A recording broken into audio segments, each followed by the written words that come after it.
Ang mensahe ng Diyos upang ikaw ay maging matatag. Santiago 1, versikulo 12. Mapalad ang taong nagtitiis ng tukso, sapagkat pagkasubok sa kanya, siya'y tatanggap ng putong ng buhay, na ipinangako ng Panginoon sa mga nagsisiibig sa kanya.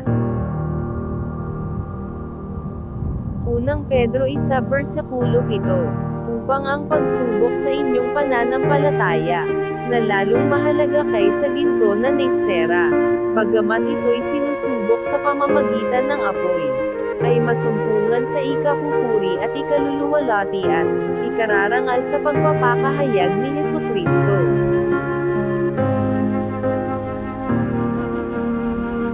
Pahayag 3, versikulo 10. Sapagkat tinupad mo ang salita ng aking pagtitiis, ikaw naman ay aking iingatan sa panahon ng pagsubok, na darating sa buong sanglibutan, upang subukan ang mga nananahan sa ibabaw ng lupa.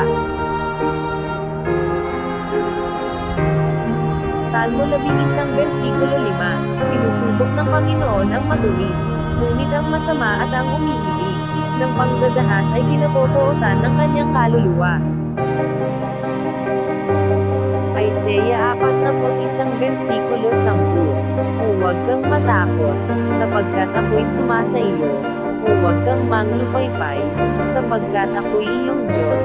Aking palalakasin ka, oo.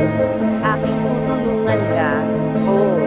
Aking aalalayan ka ng kanang kamay ng aking katwiran.